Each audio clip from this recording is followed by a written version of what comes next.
Greetings and welcome to the Neurotheology YouTube channel's Reasons to Read series.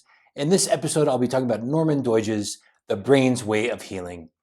Now, like any other book I would recommend here, there are many reasons to read this, but in particular, the reason I recommend this book is on chronic pain.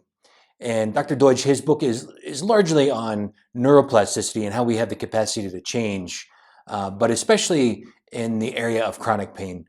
I have suffered chronic pain myself for over 10 years. I was a hospital chaplain in 3 level 1 trauma centers, and it was extremely stressful and developed chronic pain. And this book has helped me a lot. And the particular practice that Dr. Doidge talks about is first that having the intention, the hope, the will to change within our chronic pain is very important. So keeping hope, but also that in our brain we have what's called a pain matrix. And there are many parts of our pain matrix, and they include the insula, the somatosensory cortex, orbital frontal cortex, the parietal lobe.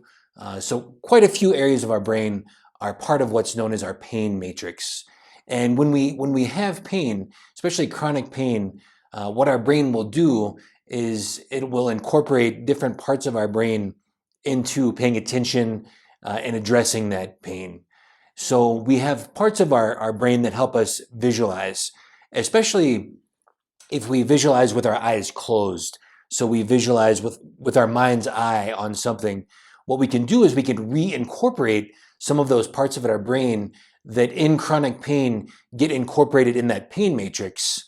So in my own life, when I can't sleep late at night, when I'm in my pain, taking deep breaths, having my eyes closed and having a visualization, something that can bring peace, whatever it is, whatever you would visualize on, what it does is it reincorporates those parts of your brain that work to help us visualize with our mind's eye, that are getting incorporated by that chronic pain matrix when we have chronic pain. So it can help reestablish those parts of our brain and use those in a habitual way outside of that pain matrix, and it can help break that loop. And it's helped me. My chronic pain has not completely gone away, but it's definitely better, sleeping better at night, and major reason why I recommend this book. So I hope it helps you as well. Many other resources are available in the book. He talks about music, how music can help with our autonomic nervous system, help us find peace and calm, what he calls entrainment, that our brain waves, that if in music, when we're listening to music, we can find more peace and calm. It can help change the kind of brain waves that we're experiencing. There's also information about light, about walking, all sorts of different great information, but it's mostly about neuroplasticity, how we have the capacity to change. So highly recommend it.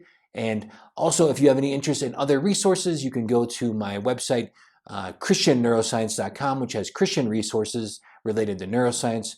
And I also have another website called Spiritual Neuroscience that has all different resources that are more secular and interfaith. So if there are other resources there, hope they're also helpful. Thank you for being here, and I hope this is a blessing for you. Take good care.